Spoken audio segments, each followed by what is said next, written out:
Hey, why haven't you given me any money this month? Do you have any idea how much I need to spend? I've been swamped with work, okay? I forgot to send you the money, but I'm dealing with it now.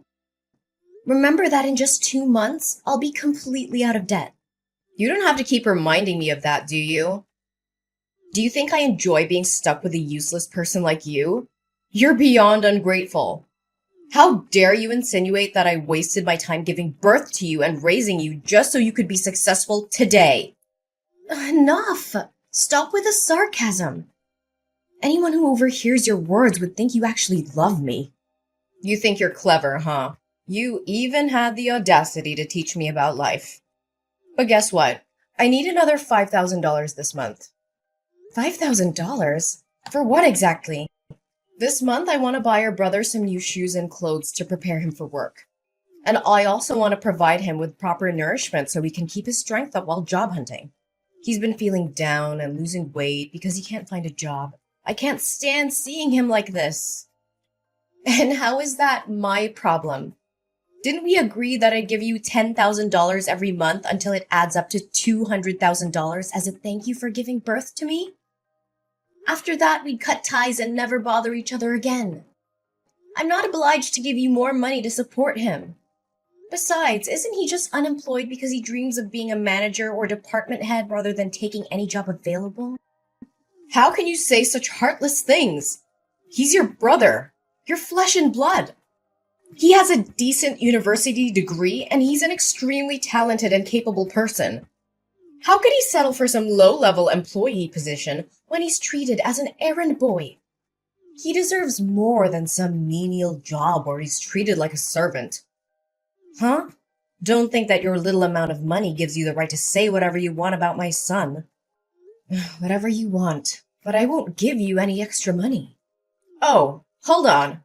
I've thought about it again.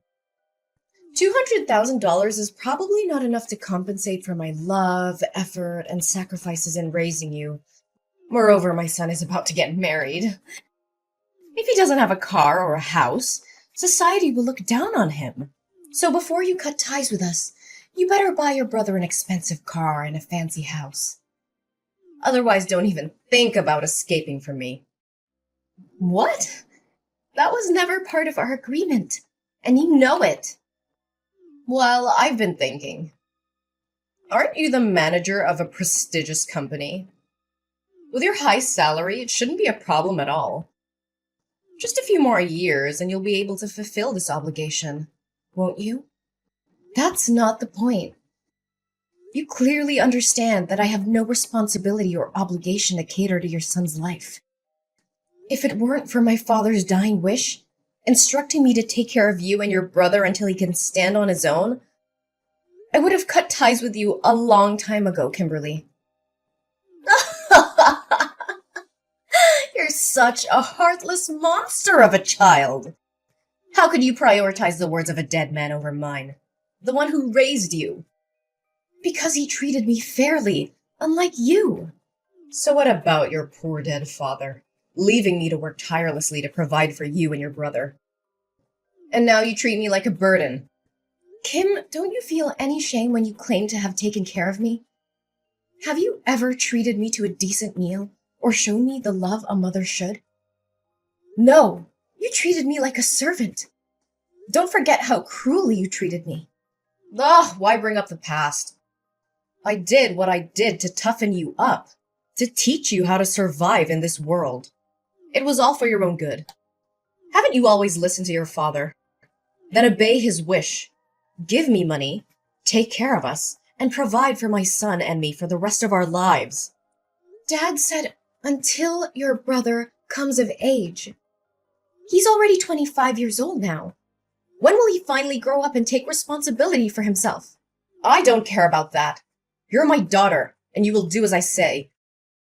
You will take care of my son and help him live a comfortable life. And if you can't buy him a house and a car, why don't you use your position as the head of the department to get him a job in your company? You can't let him struggle in this cruel society, can you? Hey, are you kidding me? This is absurd. I won't use my professional position to indulge in your unrealistic demands. I don't have time to joke with you. You have such a prestigious position, yet you can't even secure a job for your own brother? You're completely useless. This is not how it works.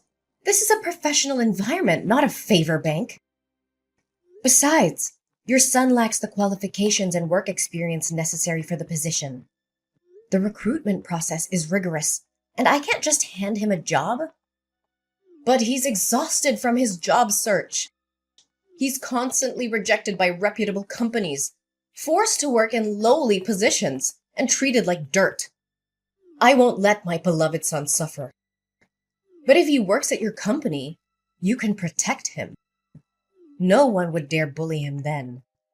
Everyone starts from entry-level positions and works their way up. He needs to learn the value of hard work and perseverance. Being overprotective won't do him any good. Ha! So now you're trying to portray yourself as mature and independent, huh? Treating this family like strangers, as if we're not connected by blood. What a waste of my love and all the hardships I endured to give birth to you and raise you all these years. But my dear daughter, I won't blame you for not loving me. I understand. It's all my fault. When your younger brother was born sick, almost on the brink of death, I simply thought you were a strong and understanding child, capable of taking care of yourself. Therefore, I focused on loving and pampering your brother more. But I never imagined it would make you hate me so much. It must be all my fault. All right. Stop dwelling on that old story. Fine. This will be the last time I help him. Promise me that if you make any more demands, you will pay me the full $200,000 and disappear from my life. All right, my dear girl. But remember, make sure to get your brother a good, respectable job. My precious son is not meant to be a mere errand boy or an ordinary employee somewhere. I can't make that decision alone. I will reach out to HR and arrange an interview for him with me and my boss. If he passes the interview, he will be assigned a suitable position based on his abilities. That's the best I can do. That's acceptable. As long as you're there to protect him, no one will dare to bully him. Make sure to tell him not to reveal our sibling relationship at work. I don't want others to make assumptions. I'm sure you also don't want your son to be labeled as incompetent and useless, relying on his sister to secure him a job, right? Fine, don't worry about it. Oh, I'm thrilled to hear that my son is finally going to have a job. I need to make preparations for him. Hey, Kim, do you know where James is? I can't get in touch with him. Did that jerk run away after causing all this trouble? Why are you using such harsh words to scold him? Can't you see how scared he must be? He didn't want things to turn out like this. He did it for the sake of our family. As his older sister, shouldn't you try to comfort him and find a resolution instead of berating him? What? So you already know what happened and yet you're still defending him? James might have to go to jail and pay double the contract value, which amounts to $1 million. And I could also be held accountable and face an investigation. Why would anyone want that? It's just a stroke of bad luck. Besides, it's not as catastrophic as you're making it out to be. You just need to compensate the company for the contract, and everything will be fine. Do you think it's that simple? James colluded with the construction material suppliers, replacing the materials my company purchased with cheaper, lower quality ones and pocketing the price difference. He was in charge of procuring materials for this construction project. If it weren't for a surprise inspection conducted by the corporation today, it would have been difficult to uncover his deceit because he always knew my inspection schedule and could easily prepare in advance. Do you realize that building a structure with substandard materials can lead to serious incidents and damage my company's reputation like this? He didn't do it on purpose, did he? He was lured into this by the sales side. Unfortunately, he got caught. You know he lacks experience in work and life, so it's understandable that he made a small mistake. Just a small mistake? The company has already involved lawyers and the police. Can you still defend him? Do you realize that this could result in up to 10 years of imprisonment? The police are already investigating, and James won't be able to escape the consequences. He directly signed the receipt for the fraudulent goods, and the supplier admitted to the fraud as well. Not only will he have to go to jail, but I'll also have to take responsibility for this mess. Tell me where he is. He needs to face the consequences of his actions. Enough!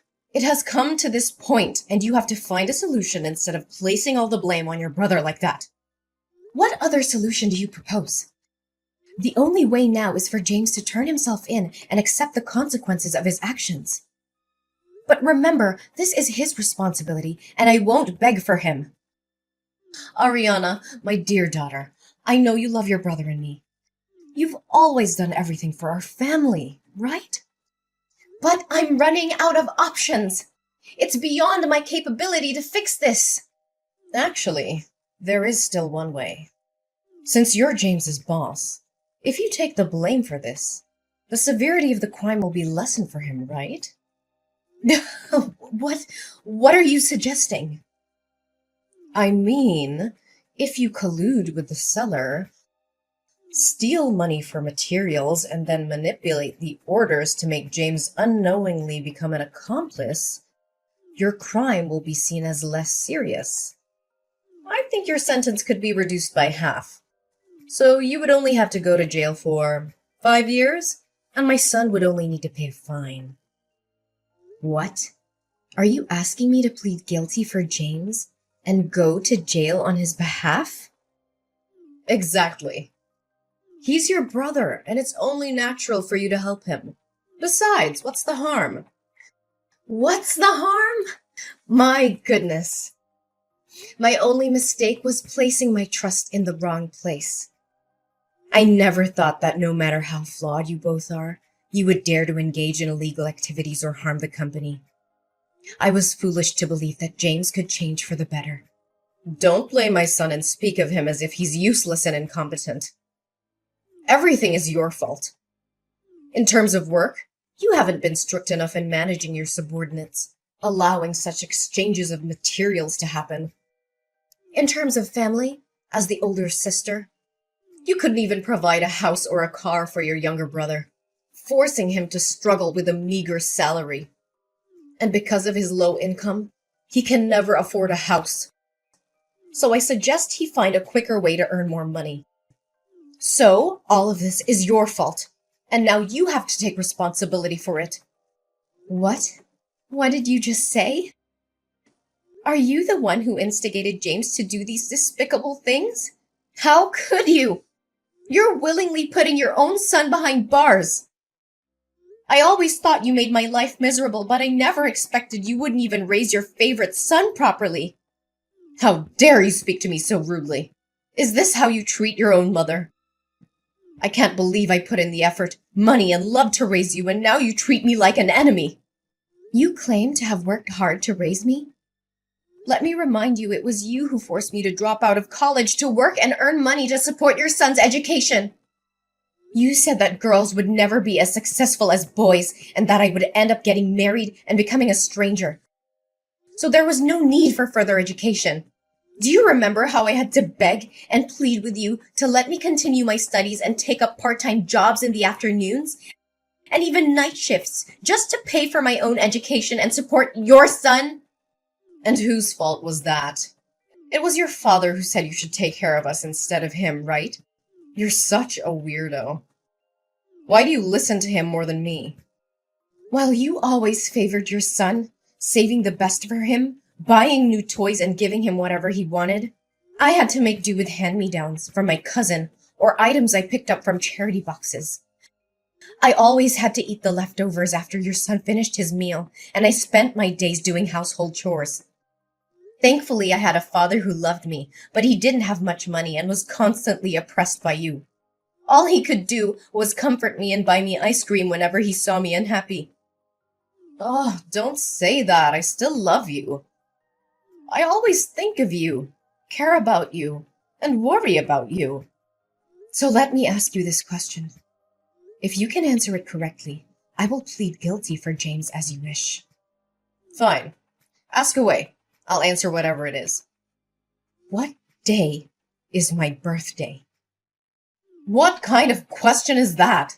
Do you think I don't remember your birthday?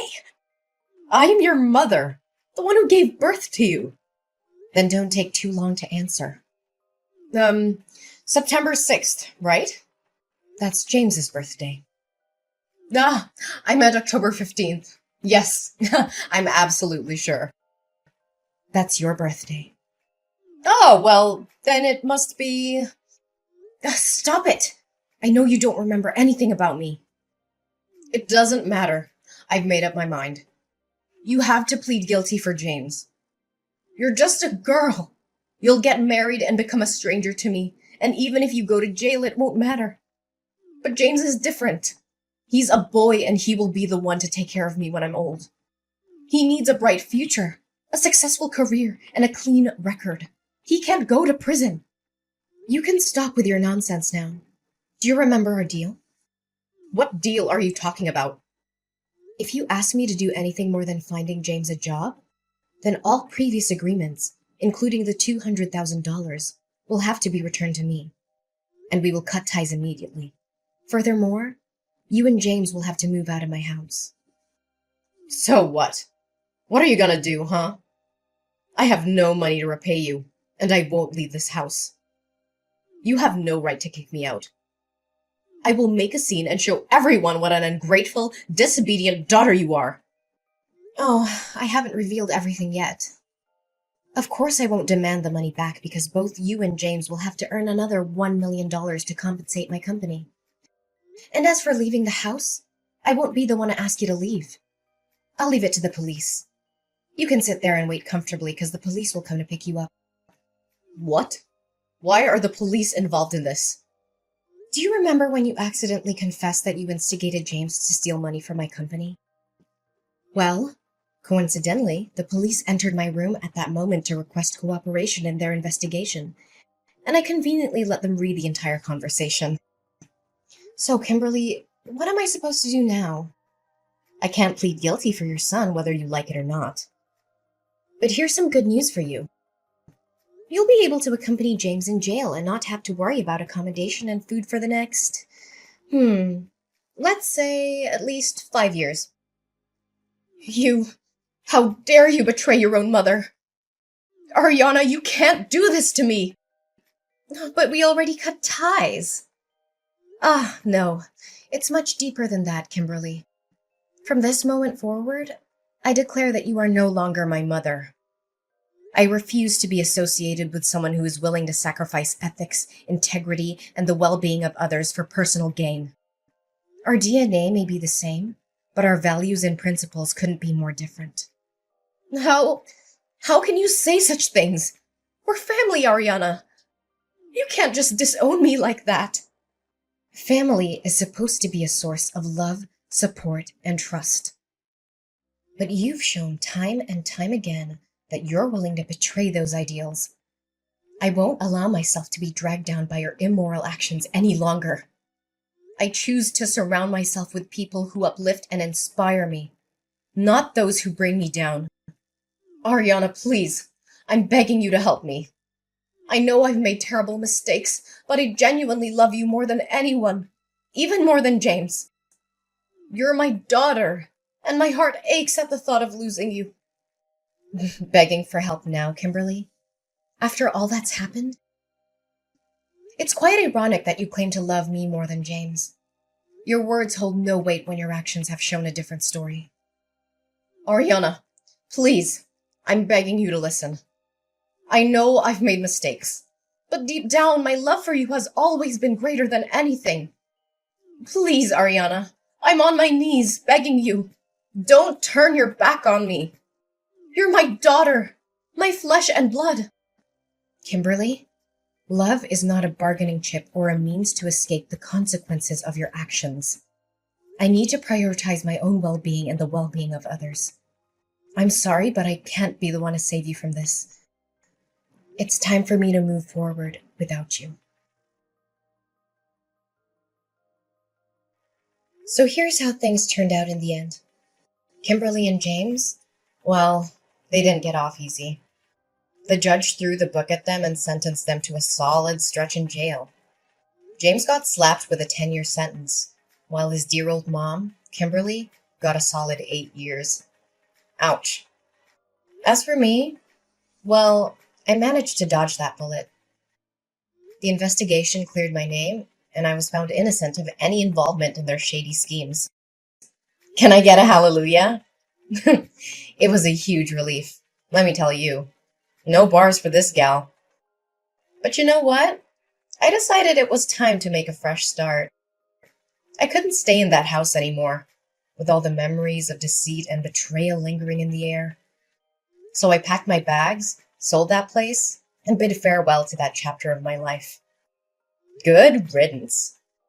I landed in a new town, ready to hit the reset button. And guess what? Fate had a little surprise in store for me. I met someone special, someone who saw past the scars and the baggage I carried. They loved me for me, flaws and all. Talk about a breath of fresh air. Together, we embarked on this crazy journey called life.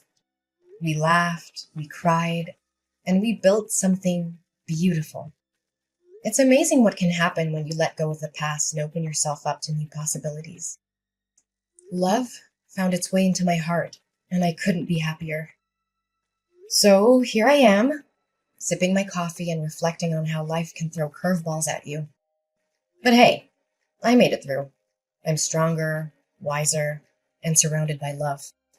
The darkness may have tried to bring me down, but I emerged victorious, ready to embrace the future with open arms. Here's to new beginnings and writing our own happy endings. Cheers!